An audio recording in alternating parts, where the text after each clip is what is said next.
প্রিয় শিক্ষার্থী বন্ধু, নবম গণিত চতুর্থ চ্যাপ্টারের একটি গুরুত্বপূর্ণ টপিক আংশিক ভগ্নাংশ। এই সম্পর্কিত কিছু গুরুত্বপূর্ণ মৌলিক বিষয় সম্পর্কে পূর্ববর্তী ক্লাসে আলোচনা করা হয়েছে।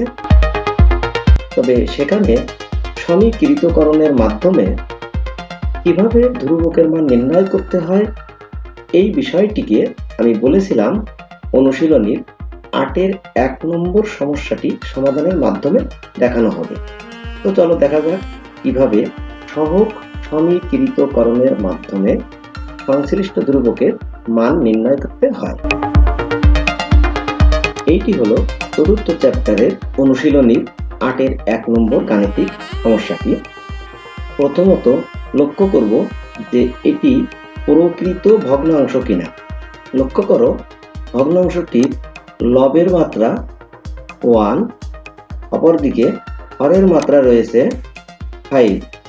সুতরাং এটি একটি প্রকৃত ভগ্নাংশ। যেহেতু এটি একটি প্রকৃত ভগ্নাংশ, এবার আমাদেরকে দেখতে হবে যে হরের অংশে উৎপাদকে বিশ্লেষণ করা আছে কিনা।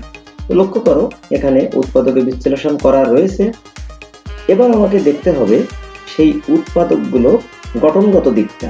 যেমন এখানে একটি একঘাতী রাশির পুনরাবৃত্তি ঘটেছে, আবার এখানে আরেকটি দ্বিঘাতী রাশির পুনরাবৃত্তি ঘটেছে।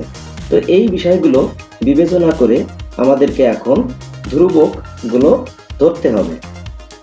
যেমন আমি এখানে ধরি লিখে প্রদত্ত রাশিটি লিখেছি, লিখে আইডেন্টিক্যালি ইকুয়াল টু দিয়ে প্রথমত যে x-1 একঘাতী উৎপাদকটি রয়েছে তার জন্য উপরে একটি ধ্রুবক a ধরেছি এবং সেই একঘাতী উৎপাদকের পুনরাবৃত্তির জন্য একই কাজ আবারও করেছি আরেকটি ধ্রুবক b ধরে। এরপর আমরা যে দ্বিঘাতী উৎপাদকটি দেখতে পাচ্ছি x² + 1, এর জন্য লবে একঘাতী রাশি px + d লিখেছি এবং তার পুনরাবৃত্তির জন্য একই কাজ আরও একবার করেছি ex + f এর মাধ্যমে। এই অভেদটিকে আমরা ১ নম্বর দ্বারা চিহ্নিত করলাম। এবার আমাদের পরবর্তী যে কাজ সেটি হচ্ছে বাম পাশে এই যে হরের অংশটি রয়েছে এই অংশটি দ্বারা এই অভেদের প্রত্যেকটি পদকে গুণ করতে হবে। তো সেই কথাটি আমরা লিখলাম যে ১ নম্বর এর উভয় পক্ষে x-1² * x² + 1² দ্বারা গুণ করে পাই। তো গুণ করে আমরা যে জিনিসটা পাই, তো সেখানে বাম পক্ষে কিন্তু সব সময় লবের অংশটি থাকে। যেমন এখানে আছে x + 1, এই যে এখানে লবের অংশে।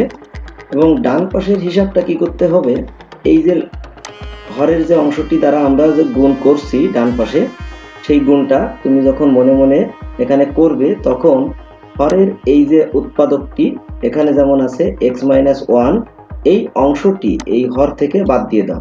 দিলে এখানে থাকবে কি x-1² আপনার দুইটি আছে, সেখান থেকে থাকবে কিন্তু একটি, সাথে থাকবে x² + 1 এর হোল স্কয়ার। সেটিকে আমরা a এর সাথে গুণ আকারে লিখে দেব। ওই একই হিসাবে b এর সাথে থাকে x² + 1 এর হোল স্কয়ার। রাশিটিকে আমরা ২ নম্বর দিয়ে রাখবো।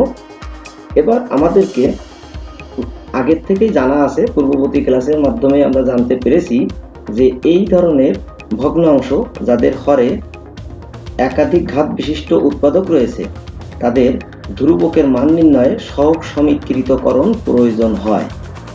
এখন এই ২-এর ডান পক্ষকে বিভিন্নভাবে বিস্তৃত করতে হবে। যেমন এই অংশটির ক্ষেত্রে সূত্র লিখতে হবে, আবার তার সাথে x-1 গুণ করতে হবে। এই প্রক্রিয়াগুলো সম্পন্ন করার মাধ্যমে আমরা x এর বিভিন্ন ঘাতযুক্ত পদগুলোকে আলাদা করে ফেলব। যেমন আমরা এখানে x² + 1 এর হোল স্কয়ার সূত্রটা এই যে লিখে ফেলেছি x⁴ + 2x² + 1। ঠিক একইভাবে b ইন্টু এই যে x² + 1 এর হোল স্কয়ার, এখানেও সূত্র লেখা হয়েছে x-1 এর হোল স্কয়ার, এইখানটাতেও সূত্র লেখা হয়েছে। এবং এই যে শেষের দিকে যে x-1 এর হোল স্কয়ার রয়েছে সেখানেও আমরা সূত্র লিখেছি। লেখার পর এবার আমরা গুণের কাজটা করে ফেলেছি। যেমন এই x-1 দ্বারা এই x⁴ + 2x² + 1 কে গুণ করে যে রাশিটি পাওয়া যায় সেটি হলো এই যে এখানে cx প্লাস ডি এর সাথে রয়েছে x square minus 2x plus 1, তার সাথে গুণ রয়েছে এই যে এক্স স্কোয়ার প্লাস 1। তো আমরা প্রথমত এই এক্স স্কোয়ার প্লাস 1 এর সাথে এই অংশটাকে গুণ করব। তো সেই গুণফলটা পেয়েছি এই যে x two the power 4 minus 2x cube plus 2x square minus 2x plus 1। পরবর্তীতে আমাদের যে অংশটি রয়েছে এটা অপরিবর্তিতভাবে এখানে রাখা হয়েছে।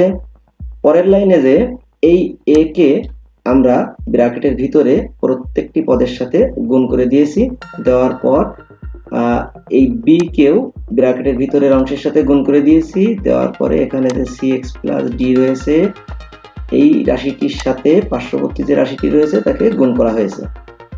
এরপর ex প্লাস f এই উৎপাদকটি পার্শ্ববর্তী অন্য রাশি যে রয়েছে x square minus 2x plus 1 এর সাথে গুণ করে দিয়েছি, দেওয়ার পর এই যে রাশিটি আমরা পেলাম এই রাশিটি থেকে আমরা x এর একই ঘাতযুক্ত পদগুলোকে পাশাপাশি একই স্থানে সাজিয়ে লিখেছি। প্রথমে x টু দি পাওয়ার 5 এর পদগুলো লিখছি। এই যে x টু দি পাওয়ার 5 এর পদ একটি আছে, তার ঠিক নিচে এখানে আরেকটি রয়েছে, দুইটি পদকে পাশাপাশি লেখা হলো।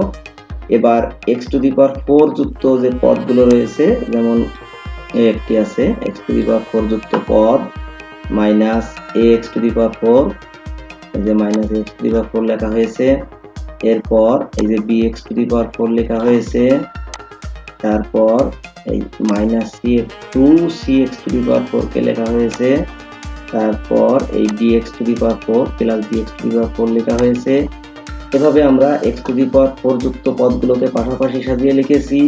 অনুরূপে x কিউবের পদ, তারপরে আছে x স্কয়ারের পদ, তারপরে রাখা হয়েছে x এর পদ এবং সবশেষে রাখা হয়েছে ধ্রুব পদগুলো।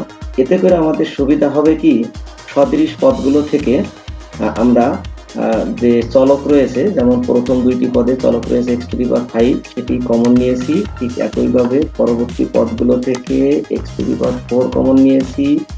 তারপর x two the power cube, তারপরে x স্কয়ার, তারপরে x, তারপরে ধ্রুব পদগুলো আলাদা করে লেখা হয়েছে। এই রাশিটিকে 3 নম্বর দিয়ে রাখছি। পরবর্তীতে আমরা এখান থেকে সহগ সমীকৃত করব। তবে বন্ধুরা, সহগ সমীকৃতকরণের মাধ্যমে এই যে ধ্রুবকগুলো এদের মান নির্ণয় করা সম্ভব। তবে একটু সহজে ধ্রুবকগুলোর মান নির্ণয় করার জন্য তুমি যদি এই যে 2 নম্বর যে রাশিটি রয়েছে সেখানে x এর কোনো না কোনো একটি মান বসিয়ে দেখতে হবে যে কোনো উৎপাদক শূন্য হয় কিনা। দেখা যাচ্ছে x এর মান +1 এর জন্য এই রাশিটি শূন্য হয়ে যাবে। তাহলে এখান থেকে আমরা কম করে হলেও একটি ধ্রুবকের মান x এর মান বসিয়ে বের করে নিতে পারবো। তো আমরা সেটা করলাম। 2 নম্বরে x সমান 1 বসিয়ে পাই। লক্ষ্য করো এখানে এই যে 2 নম্বরে এই x এর মান আমরা বসাই দিচ্ছি 1, এখানে a ইনটু x মাইনাস 1, সেখানেও 1। এভাবে এই রাশিটির প্রত্যেকটি জায়গায় যেখানে x রয়েছে সেখানে x এর মান 1 বসিয়ে দিয়েছি। দেওয়ার পর আমরা যদি ক্যালকুলেশন করি তাহলে পাবো বাম পাশে 1 আর 1 2, ডান পাশে এখানে এটা 0 হয়ে যাবে, 1 মাইনাস 1 0। সুতরাং সেই 0 পার্শ্ববর্তী রাশির সাথে গুণ হয়ে 0, তাই আমরা এখানে লিখেছি a ইনটু 0। একইভাবে পরবর্তী পদে b into 1 square plus 1, that's mean 2, তার আবার স্কয়ার আছে, অর্থাৎ আমরা পাবো b ইনটু 4। পরবর্তী পদে লক্ষ্য করো এখানে 1 মাইনাস 1 আসছে। এই 1 মাইনাস 1 মানে 0, যা পার্শ্ববর্তী রাশির সাথে গুণ হয়ে 0 হয়ে গেল, যেটিকে আমরা এই যে এখানে c প্লাস d এর সাথে গুণ আকারে দেখিয়েছি। এবং এই শেষ অংশ যেখানে আমরা লক্ষ্য করছি 1 মাইনাস 1 এর হোল স্কয়ার রয়েছে, এটি হয়ে যায় 0। এটি পার্শ্ববর্তী রাশি e প্লাস f এর সাথে আমরা গুণ আকারে দেখিয়েছি। লক্ষ্য করো এখানে 0 গুণ আকারে থাকার কারণে এই পদটি কিন্তু 0 হয়ে বিলুপ্ত হবে, এটিও কিন্তু একইভাবে বিলুপ্ত হয়ে যাবে, প্রথম পদটিও বিলুপ্ত হয়ে যাবে, থেকে যাবে b into 4, that's mean 4b সমান 2। এখান থেকে আমরা b এর মান পেয়ে গেলাম 1/2। এভাবে আমরা একটি ধ্রুবক b এর মান বের করে নিলাম। কিন্তু বন্ধুরা লক্ষ্য করো এই 2 নম্বর থেকে আর কোনো ধ্রুবকের মান এইভাবে কোনো একটি উৎপাদকের মান 0 করে বের করা সম্ভব নয়। সুতরাং আমাদেরকে দ্বিতীয় যে একটি পদ্ধতি রয়েছে ধ্রুবকের মান নির্ণয়ের সহগ সমীকৃতকরণ, সেই কাজটি করতে হবে। সেজন্য আমরা লিখব এই 3 নম্বর থেকে x⁵, x⁴, x³ x² x ও x এর সহগ এবং ধ্রুবপদ সমীকৃত করে পাই। তো আমরা সেই কথাটা লিখলাম। লেখার পরে লক্ষ্য করো এখানে ডান পাশে x⁵ এর সহগ রয়েছে a + c, কিন্তু বাম পাশে x⁵ পদটি না থাকার কারণে x⁵ এর সহগ রয়েছে 0, অর্থাৎ আমরা লিখতে পারি a + c = 0। একইভাবে মাইনাস, কিন্তু এই -2a + 2b - 2c + 2d -2e + f এটি সমানও 0 হবে। বাম পাশে x পদটি রয়েছে, সুতরাং এখানে বাম পাশে x এর সহগ কিন্তু 1, আর ডান পাশে যে x এর সহগ রয়েছে a + c - 2d + c - 2f এটি সমান আমরা লিখতে পারি 1। তারপর যে ধ্রুবপদ রয়েছে ডান পাশে -a + b + d + f এটি সমান বাম পাশে যে 1 রয়েছে সেটি লিখব। প্রত্যেকটি সমীকরণকে আমরা যে রোমান সংখ্যা দ্বারা নাম্বারিং করেছি সেটি কিন্তু তোমার পূর্ববর্তী যে সমীকরণ নাম্বার 3 ছিল তারপর থেকে শুরু করেছি। এই কয়টি সমীকরণ এখন আমাদের সমাধান করে যে b বাদে বাকি যে ধ্রুবকগুলো রয়েছে তাদের মান নির্ণয় করতে হবে। সেক্ষেত্রে আমরা কি করেছি, 6 নম্বর সমীকরণ থেকে পাই, এই যে 6 নম্বর সমীকরণ, এই সমীকরণ থেকে আমরা কি করতে পারি লক্ষ্য করো এখানে 2a + 2c রয়েছে। এই 2a + 2c থেকে 2 কমন নেওয়া যায়, তাই আমরা এখানে 2 কমন নিয়েছি। পরবর্তীতে যে a + c রয়েছে সেই a + c এর মান এই যে 4 নম্বর সমীকরণ থেকে জানি যে a + c = 0, সেটি এখানে ইনপুট করা হয়েছে।